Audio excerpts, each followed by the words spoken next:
2 நாள் ஈவெண்ட்டில் விளாக் எடுத்தேன். ஆனால் மனக்கசப்புகள்னால போஸ்ட் எதுவும் பண்ணல. இன்றைக்கி தான் லாஸ்ட் டே சென்னையில். இன்றைக்கி வேலையை முடிச்சோடனே ஊருக்கு கிளம்பிட வேண்டியதான். ஸோ எனக்கு ரூம் புக் பண்ணி கொடுத்துருக்கிற இடத்துலேருந்து கேப் போட்டு அப்படியே சென்னை ட்ரேட் சென்டரில் நடக்கிற இந்த இந்தியா கேமிங் ஷோன்ற ஈவெண்ட்டுக்கு தான் என்னை இன்வைட் பண்ணியிருந்தாங்க. நாங்கள் போயிட்டு அங்கே இருக்கக்கூடிய சின்ன சின்ன விஷயங்கள்லாம் எக்ஸ்ப்ளோர் பண்ணிட்டு இருந்தேன். அதுக்கப்புறமும் மறுபடியும் மனசு வருத்தமாயிருச்சுன்னு விளாக் எடுக்கல. மனசு வருத்தத்துக்கான காரணம் அங்கே நான் ஈவெண்ட்டில் இருக்கும் போதே அப்பப்போ அம்மாவோட ஆப்ரேஷனில் என்ன ஆகும் அப்படின்ற விஷயங்கள்லாம் என் மனசுக்குள்ள வந்து போயிட்டு இருக்குது. அம்மா ஆப்ரேஷனுக்கு தேவையான பணத்தில் முதல் தொகையை கட்டியாச்சு. வானமெல்லாம் மேகம், என் மனசெல்லாம் சோகன்ற மாதிரி அம்மா ஆப்ரேஷனை நினச்சி ரொம்ப யோசனைகளாக வருது. என்னால் அது வந்து எக்ஸ்பிளைனும் பண்ண முடியல, எக்ஸ்பிரஸும் பண்ண முடியல. அப்படியே உள்ளுக்குள்ளேயே ஒரு மாதிரி ஹெவியாக இருக்குது. என்ன சொல்கிறது என்ன பண்ணுறதுன்னு தெரில. அம்மாவோட ஹெல்த்தும் நல்லபடியாக ஆகணும், இதுக்கு தேவையான பணத்தையும் நம்ம கரெக்டாக புரட்டி கட்டணும். ப்ளஸ் இதனால நம்மளோட ஒர்க்கும் வந்து பாதிக்கக்கூடாது. ஏன்னா ஒர்க் பாதிக்கலைனா தான் என்னோடய ஃபேமிலி பெருசு, நான் ஒரு ஆளாக பெரிய ஃபேமிலியை டேக் கேர் பண்ணுறதுனால அதுவும் பாதிக்கக்கூடாது. இது எல்லாத்தையும் கரெக்டாக மேனேஜ் பண்ணணும். மேனேஜ் பண்ணுறதுனால இது எனக்கு கொஞ்சம் ஸ்ட்ரெஸ்ஸாக இருக்குது.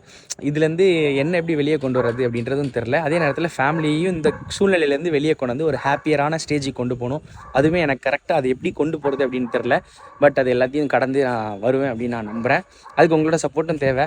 வரக்கூடிய காலங்களில் வர வீடியோக்கெலாம் நிறைய பாசிட்டிவாக கமெண்ட் பண்ணுங்கள். அதுமாதிரி கொஞ்சம் ப்ரொமோஷன்ஸும் வரும், அதுவும் கொஞ்சம் கோச்சிக்காதீங்க. அம்மாக்காக ப்ரே பண்ணிக்கோங்க. 24ஆம் தேதி ஆப்ரேஷன், 19ஆம் தேதி வந்து 5 லட்ச ரூபாய் கட்டியாச்சு.